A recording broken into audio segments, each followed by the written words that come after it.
صلو علی الحبیب صلی اللہ تعالی علی محمد صلی اللہ تعالی علیہ وآلہ وسلم۔ عزیز طلبہ اکرام، کل ہم نے جو اسم کی بحث فعل کی جو بحث تھی وہ ہم نے تقریباً مکمل کر لی تھی۔ جو فعل کی تعریف تھی اور جو فعل کی علامات ہم نے پڑھی تھیں، ہم نے فعل کی علامات تک پڑھ لیا تھا، ٹھیک ہے۔ تو آج کے سبق کے اندر ہم انشاءاللہ عز و جل جو آگے حرف کی تعریف ہے، ٹھیک ہے، جو حرف کا موضوع ہے اس کو ڈسکس کریں گے۔ اور جو فعل کی ایک دو باتیں رہ گئی ہیں، فعل کی وجہ تسمیہ رہتی ہے کہ فعل کو فعل کہا کیوں جاتا ہے، ٹھیک ہے۔ جیسا کہ ہم نے پیچھے پڑھا تھا کہ اسم کو اسم کہنے کی کیا وجہ ہے، اس کی وجہ تسمیہ پڑھی تھی کہ اسم کو اسم نام کیوں دیا گیا، ٹھیک ہے۔ تو اس کی ہم نے وجہ پڑھی تھی، اور کوفیوں اور بصریوں کا اس میں جو اختلاف تھا اس کی وجہ تسمیہ میں، وہ بھی ہم نے پڑھا تھا، ٹھیک ہے، جو آپ کے ذہنوں میں ہے۔ تو آج ہم فعل کی وجہ تسمیہ پڑھیں گے کہ فعل کو فعل کیوں کہا جاتا ہے، ٹھیک ہے۔ تو پہلی یہاں سے بات یہ شروع کریں جہاں پر میرا کرسر ہے، ٹھیک ہے۔ وَمَعْنَى الْإِخْبَارِ بِهِ، ہم نے کل فعل کی علامات میں سے پڑھا تھا کہ وہ اخبار بھی، ٹھیک ہے۔ اخبار بھی کا میں نے آپ کو بتایا تھا کہ معنی اس کا آپ کے سامنے میں نے بیان کیا تھا کہ جس کے ساتھ خبر دی جائے، ٹھیک ہے، جس فعل کے بارے میں، جس کام کے بارے میں خبر دی جائے، ٹھیک ہے۔ تو اس کا آگے مزید مفہوم بیان کر رہے ہیں کہ اخبار بھی کا معنی کیا ہے، کہ ان یکون محکوما بھی، ان یکون محکوما بھی، کہ اخبار بھی کا مطلب یہ ہے کہ وہ محکوم بھی ہو، ٹھیک ہے۔ اخبار بھی کا محکوم بھی ہونا، ٹھیک ہے، یہ اخبار بھی کا کیا ہے، معنی ہے۔ محکوم بھی کی کل میں نے وضاحت کی تھی، ٹھیک ہے، کہ جس کے ساتھ حکم لگایا جائے، جس کے ساتھ حکم لگایا جائے، ٹھیک ہے۔ تو اب حکم ظاہری سی بات ہے کسی کام کے ذریعے اس ذات کے اوپر لگایا جائے گا، ٹھیک ہے، کہ بندے نے فلاں فعل کیا، فلاں فعل کی وجہ سے اس بندے کے اوپر یہ حکم لگایا گیا ہے، ٹھیک ہے۔ تو یہاں پر محکوم بھی کا معنی انہوں نے مزید واضح کر دیا، ٹھیک ہے۔ اچھا، اب یہاں پر ایک اور بات ذہن نشین رہے کہ محکومن بھی کے اندر اب جو امر اور نہیں کی جو خبر ہوگی، امر اور نہیں کی، وہ بھی شامل رہے گی، ٹھیک ہے۔ اب چونکہ جو ہے امر اور نہیں کا تعلق جو ہے یہ انشاء کے ساتھ ہے، ٹھیک ہے، انشاء کے ساتھ ہے، ٹھیک ہے۔ وہاں پر معنی اخبار بھی کے ساتھ محکومن بھی کی قید لگا کر انہوں نے مزید واضح کر کے یہ بتلا دیا کہ جو ہے محکوم بھی یعنی جس کے ساتھ حکم لگایا جائے گا، تو یہ جو محکوم بھی والی جو خبر ہوگی یہ امر اور نہیں کو بھی شامل ہوگی، ٹھیک ہے۔ ایسا نہیں ہے کہ یہ فقط جو ہے ماضی مضارع کے ساتھ خاص ہوگی وہ خبر، ٹھیک ہے، ایسا نہیں ہوگا، بلکہ جو امر اور نہیں کے ذریعے جو خبر دی جا رہی ہوگی وہ بھی اخبار بھی کے اندر شامل ہوگی، ٹھیک ہے۔ اچھا، اب یہاں سے آگے وَيُسَمَّى فِعْلًا بِاسْمِ أَصْلِهِ وَهُوَ الْمَصْدَرُ لِأَنَّ الْمَصْدَرَ هُوَ فِعْلُ الْفَاعِلِ حَقِيقَةٌ، ٹھیک ہے۔ اب یہاں سے آگے فعل کو فعل کہنے کی وجہ بتلائی جا رہی ہے، ٹھیک ہے، کہ فعل کو فعل کہا کیوں جاتا ہے، ٹھیک ہے، یعنی اس کی وجہ تسمیہ کو بیان یہاں سے کر رہے ہیں مصنف، ٹھیک ہے۔ اب کہتے ہیں فعل کو فعل اس کے اصل یعنی مصدر کی وجہ سے کہا جاتا ہے، ٹھیک ہے۔ وَيُسَمَّى فعلا، اور جو فعل کا نام رکھا بھی اسمی اصلی ہی، اس کے اصل کے نام کی وجہ سے، ٹھیک ہے، یعنی اصل میں فعل کیا تھا، وَهُوَ الْمَصْدَرُ، وہ کیا تھا، مصدر تھا، ٹھیک ہے۔ اصل میں فعل کیا تھا، مصدر تھا، لِأَنَّ الْمَصْدَرَ هُوَ فعل الفاعل حقیقتاً، کیوں؟ کیونکہ کہتے ہیں مصدر بھی اصل میں فاعل کا فعل ہوتا ہے، مصدر بھی اصل میں فاعل کا فعل ہوتا ہے حقیقت طور پر۔ اچھا، اس بات کو یوں سمجھیں کہ انہوں نے کہا کہ di شادی والے کھانے ہیں، ہاں فعل مہمان کو فعل، دی شادی والے کھانے ہیں لکا محمد عامر صاحب آپ اپنا مائک میوٹ کر دیں پلیز۔ میں تک موشن سب والا پہ جانا۔ اچھا، تو وہ یسمى فعلا،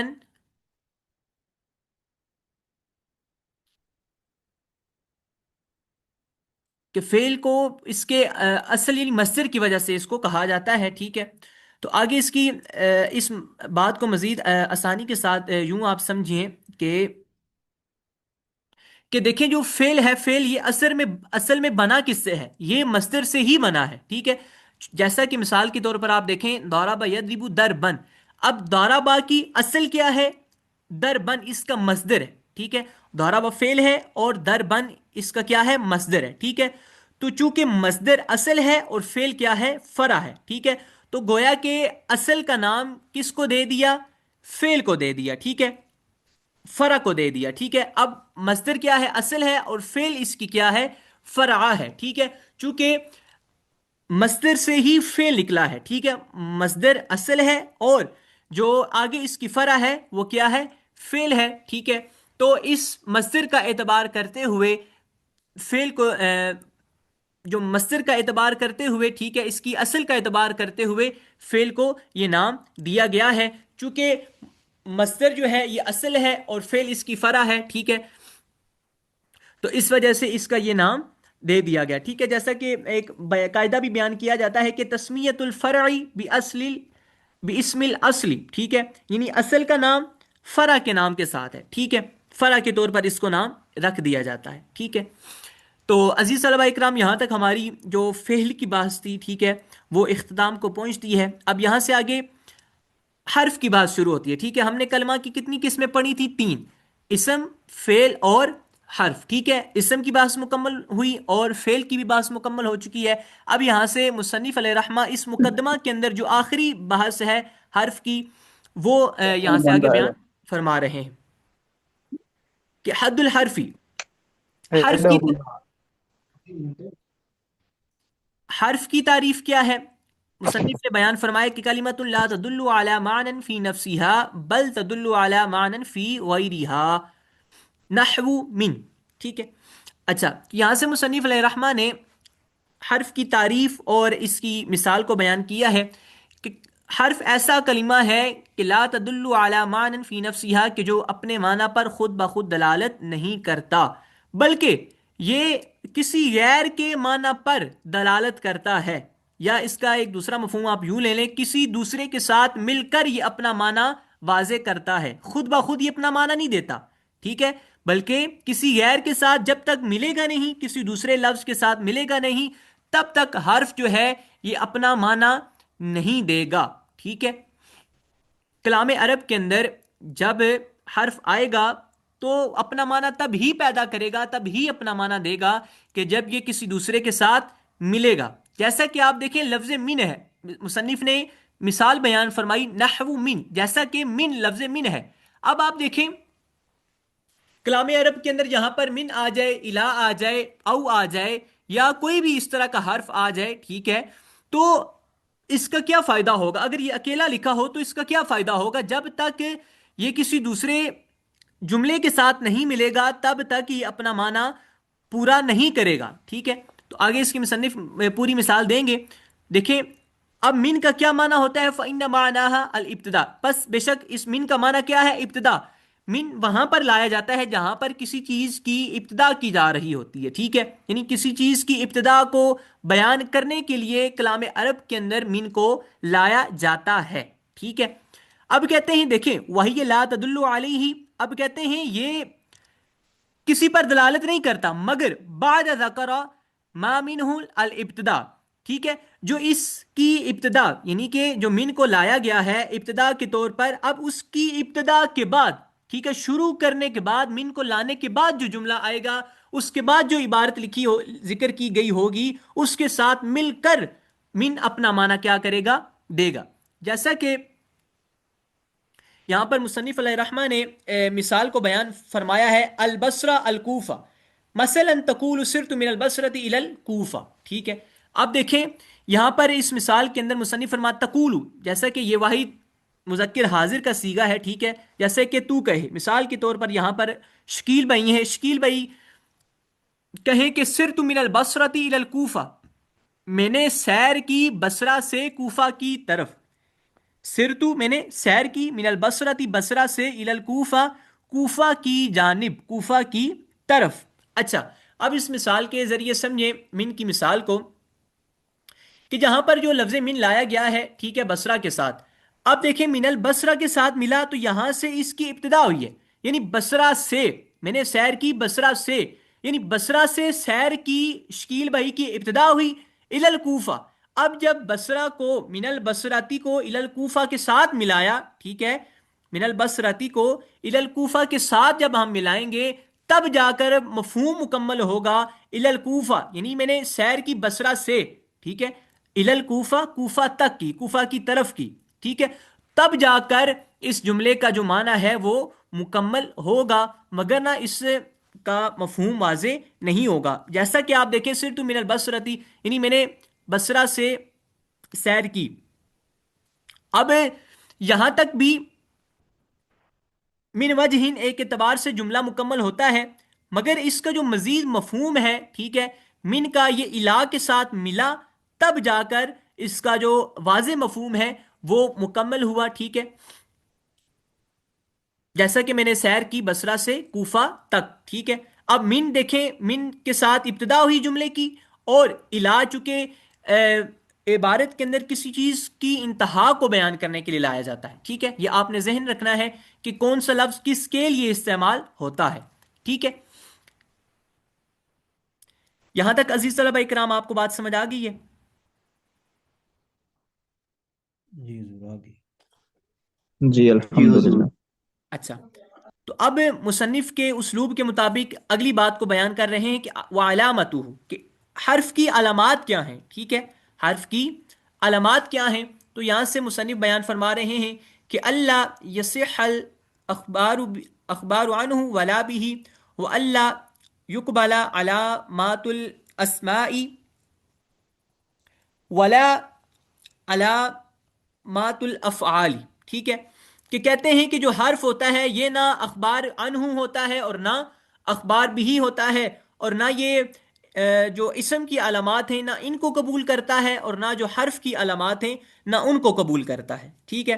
یعنی کہ ہم نے پڑھا تھا کہ اسم جو ہوتا ہے یہ اخبار عنہ ہوتا ہے، ٹھیک ہے، مسند الیہ ہوتا ہے، ٹھیک ہے، محکوم علیہ ہوتا ہے، ٹھیک ہے، اور جو فعل ہے یہ مسند بھی ہوتا ہے، محکوم بھی ہوتا ہے، مسند بھی ہوتا ہے، ٹھیک ہے۔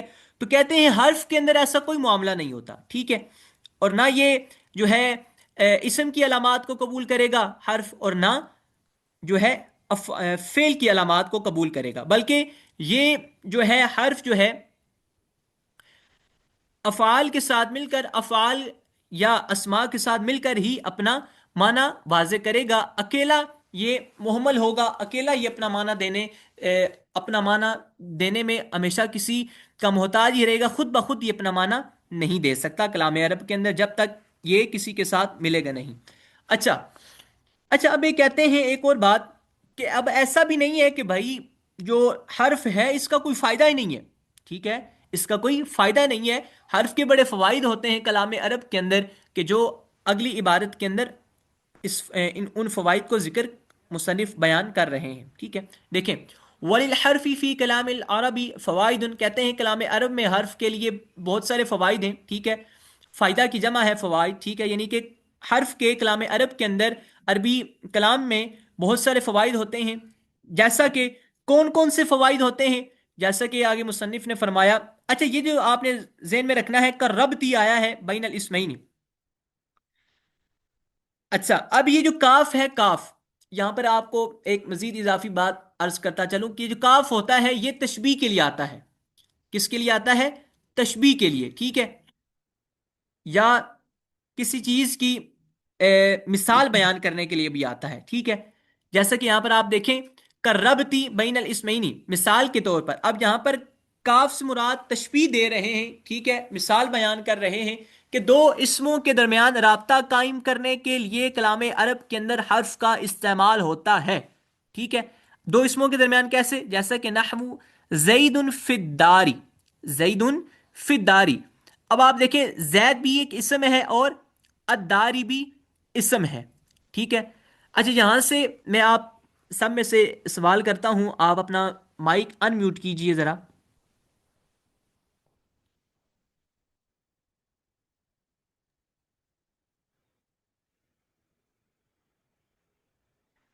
یہ جو لفظ ادار آیا ہے، ادار، اس کے اندر آپ کو کیسے پتا چلا کہ یہ اسم ہے؟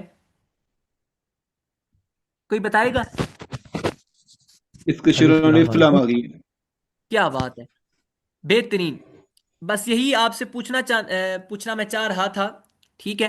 اب دیکھیں چونکہ الف لام اس کے اوپر داخل ہو گیا ہے تو اب یہ کیا ہے؟ اسم ہے. اور زید بالکل لفظ سے ہی ظاہر ہے کہ یہ اسم ہے. ٹھیک ہے.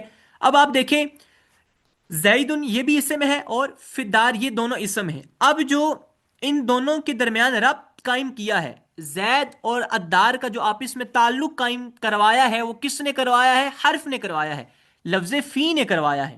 ٹھیک ہے. ان دونوں کے درمیان جو فی آیا ہے، اس نے زید اور ادار کے درمیان تعلق قائم کروایا. ٹھیک ہے. اس کا ترجمہ کیا بنے گا کہ زید گھر میں ہے. زید گھر میں ہے. ٹھیک ہے. اب آپ دیکھیں لفظ فی بیچ میں نہ ہوتا، بس صرف ہوتا ہے زید الدار، زید گھر. تو اس کا مفہوم ہی بالکل تبدیل ہو جاتا، کیا زید گھر. ٹھیک ہے. اس کا کوئی معنی ہی نہیں نکل رہا تھا. تو جب لفظ فی لایا تو فی نے ان دونوں کو ملا کر ایک پورے جملے کا ایک اچھا مفہوم، ایک مطلب بالکل واضح بیان کر دیا کہ زید گھر میں ہے. ٹھیک ہے. گھر میں زید ہے یا زید گھر میں ہے، بات ایک ہی ہے. ٹھیک ہے. تو اب آپ دیکھیں فی نے ان دونوں کے درمیان تعلق قائم کروایا. ٹھیک ہے. اسی طرح کہتے ہیں جو حرف ہوتا ہے یہ دو فعلوں کے درمیان بھی رابطہ قائم کرواتا ہے. ٹھیک ہے. مثال کے طور پر اریدو ان تدریبا. ٹھیک ہے. اریدو ان تدریبا. اب یہاں پر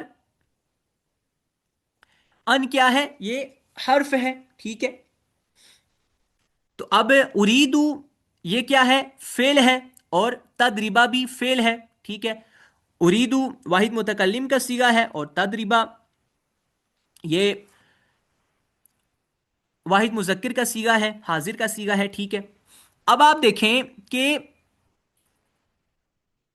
ان نے آ کر ان دونوں کے درمیان کیا قائم کروایا؟ ایک تعلق قائم کروایا. یعنی میں ارادہ کرتا ہوں، ٹھیک ہے،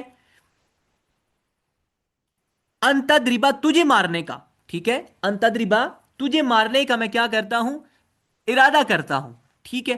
تو یہاں پر بھی ان کا یعنی کہ استعمال ہوا حرف کے طور پر کہ جو کلام عرب کے اندر فائدہ ہمیں دے رہا ہے. ٹھیک ہے. دو فعلوں کے درمیان. ٹھیک ہے. اچھا اسی طرح کہتے ہیں تیسری مثال مصنف نے دی کہ او اسم و فعل، اور اسم اور فعل کے درمیان بھی یہ تعلق قائم کرواتا ہے. ٹھیک ہے.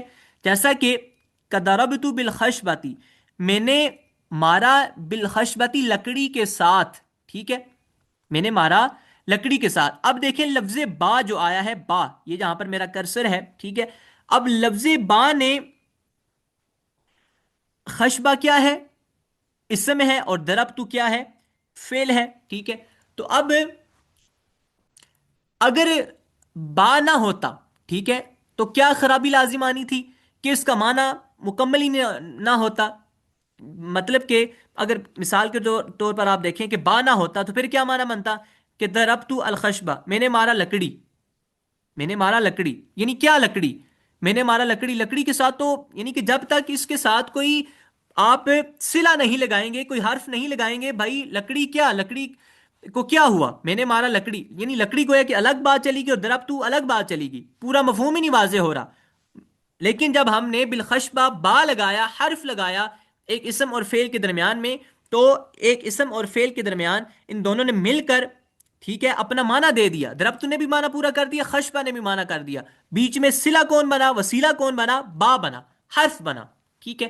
میں نے لکڑی کے ساتھ مارا. ٹھیک ہے. جب با لگایا، چونکہ با یہ مصاحبت کے لیے آتا ہے. ٹھیک ہے. یعنی کہ مصاحبت سے کیا مراد؟ باہمی ملانے کے لیے. ٹھیک ہے. باہمی ربط قائم کرنے کے لیے. ٹھیک ہے. تو با نے ضربتو اور بالخشبہ کے درمیان میں جب یہ ملا تو اس نے کیا کر دیا؟ دونوں کے مفہوم کو واضح کر دیا. ٹھیک ہے. میں نے لکڑی کے ساتھ مارا. ٹھیک ہے. اسی طرح کہتے ہیں کہ یہ دو جملوں کے درمیان بھی کیا کرتا ہے؟ رابطہ قائم کرتا ہے. ٹھیک ہے. جیسا کہ نحو ان جاءنی زید اکرمتہ، اگر زید میرے پاس آیا تو میں اس کی کیا کروں گا؟ تکریم کروں گا، عزت کروں گا. ٹھیک ہے. اب آپ دیکھیں جو ہے کہ ان کیا ہے؟ اس میں حرف ہے، ٹھیک ہے۔ اب جاءنی زیدن بھی ایک پورا جملہ ہے، اور اکرمتہ بھی اگر اس کی ہم ترکیب کریں، ٹھیک ہے، تو یہ بھی ایک پورے دونوں الگ الگ جملے ہیں، ٹھیک ہے۔ تو اب یہاں پر ان چونکہ شرط کے لیے آتا ہے، آپ جانتے ہیں، ٹھیک ہے، تو یہاں پر ان نے کیا فائدہ دیا؟ شرط لگا کر، یعنی کہ زید ایک بندہ کہہ رہا ہے اگر زید میرے پاس آیا، ٹھیک ہے، اس نے ان کے ذریعے شرط لگا دی، تو تو میں اس کی کیا کروں گا؟ عزت کروں گا، تکریم کروں گا، ٹھیک ہے۔ تو اب یہاں پر جاءنی زیدن الگ ایک تھا جملہ تھا، ایک الگ جملہ تھا، تو ان نے آ کر کیا کیا؟ ان دونوں کے درمیان ایک ربط کو قائم کر دیا، ٹھیک ہے۔ تو یہاں تک مصنف علیہ الرحمہ نے مثالیں دی ہیں کہ جو حرف ہے یہ کلام عرب کے اندر بہت سارے فوائد دیتا ہے۔ تو یہاں تک تقریباً مصنف علیہ الرحمہ نے حرف کی بحث کو مکمل فرمایا ہے۔ تو آگے فرمایا وغیر ذالک من الفوائد التي تعرفها في القسم الثالث ان شاء اللہ تعالی۔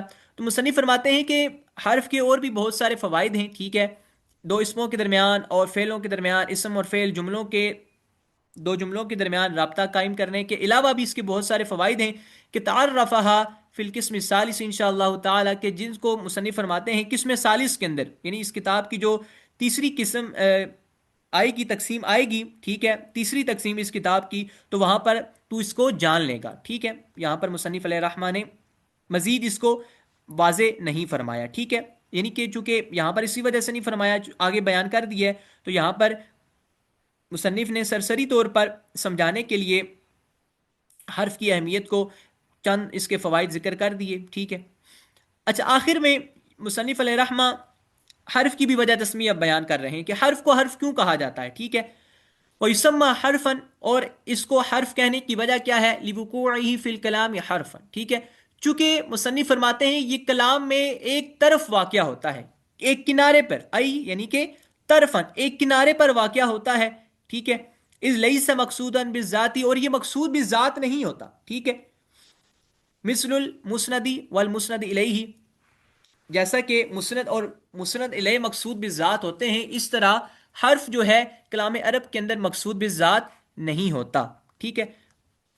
یہ میں نے ترجمہ کیا ہے، ٹھیک ہے، اس کو مفہوماً یوں سمجھے آسانی کے طور پر کہ حرف کو حرف کہنے کی وجہ کیا ہے؟ حرف کا لغوی مطلب ہوتا ہے ایک طرف، ٹھیک ہے۔ کیا مطلب ہوتا ہے؟ حرفن ایک طرف، یعنی کنارہ، ایک جانب، ٹھیک ہے۔ تو اب چونکہ کلام کے اندر، کلام عرب کے اندر، ترکیب کے اندر بھی حرف چونکہ ایک کنارے پر واقع ہوتا ہے، ایک طرف واقع ہوتا ہے، ٹھیک ہے، اور یہ جو ہے مقصود بالذات بھی نہیں ہوتا، یعنی اس سے کوئی خاص مقصد نہیں ہوتا، ٹھیک ہے، بالکل یہ ایسا نہیں ہے کہ اس کے مقصود کوئی ہوتا ہی نہیں ہے۔